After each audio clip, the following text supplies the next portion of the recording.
7 দিন কিছু খায়নি। সেই বাচ্চাটা বলছে, মা আজকে তোমার কথা যদি আমি শুনতাম তাহলে আর আমি হয়তো আসতাম না। মা আমি যে কতদিন খাইনি, মা তুমি কত আমাকে বলেছিলে খা বাবা একটু, খা বাবা একটু, খা বাবা পরে খেলা করিস। আজকে তোমার কথা শুনে আমি খাইনি মা, খেলা করতে চলে গেছি। আজকে যে আমার বড্ড খিদে পেয়েছে মা, আজকে যে আমার তোমার সে খাওয়ার খুব দরকার মা, তুমি আজকে নেই মা। তবে তো আমি বুঝতে পারছি আজকে যাদের যাদের মা না থাকে কে সন্তানকে দুমুঠো খাওয়ার তুলে দিবে। তখন গোবিন্দ বলছে, এই তো আমার ভক্ত আমার কাছ থেকে সরে যাচ্ছে, এ তো মায়ার বন্ধনে বাধ্য হয়ে যাচ্ছে। তখন গোবিন্দ একটা দধিয়ালা সেজে যে বলছে, দই দই দিয়ে নিবেন দই। তখন সে বাচ্চাটিকে বলছে যে আমি তো একটু দই নিতাম, কিন্তু আমার কাছে যে কোনো পয়সা নেই। তখন বলছে, তোমাকে পয়সা দিতে হবে না, নাও তুমি একটু দই খাও। বলে, কেন তুমি কে? বলে, আমি তোমার বন্ধু, তুমি দই খাও। তো বলে কি, তোমার এখানেই বাড়ি? বললো, না গো আমি অনেক দূরে থেকে আসছি। বলে, কোথায় যাবা?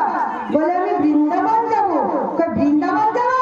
তাহলে তুমি ঠিক জায়গাতেই চলে এসেছো, এইটাই বৃন্দাবন। জয় জয় রাধা।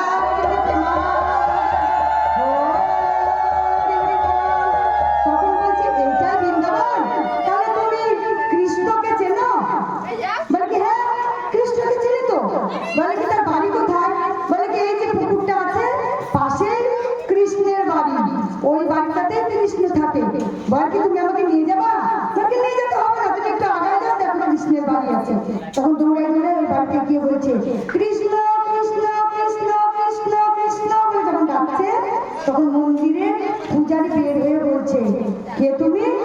তুমি কে? বলে কি, আমি হলাম বিহারি, আমি অনেক দূর থেকে এসেছি, আমি কৃষ্ণর সঙ্গে দেখা করবো। তো কৃষ্ণ নাকি এই বাড়িতে থাকে? বলে না, কৃষ্ণ এই বাড়িতে থাকে না। তো বলে কি, তুমি মিথ্যে কথা বলবে না, এই বাড়িতে কৃষ্ণ থাকে। তখন বলছে, এই বাচ্চাটা অনেকদিন পর এলো, অনেক দূর থেকে হেঁটে হেঁটে কৃষ্ণর কথা যখন বলছে, তা আমার ঘরেও তো একটা গোপাল আছে, ওর একটা ছেলে আছে, ছেলেটার নামও গোপাল, হয়তো ওকে সবাই কৃষ্ণ কৃষ্ণ করে ডাকে। তো তুই থাক, ওই তো নাই, ওই গেছে অনেক দূরে, ওর মামা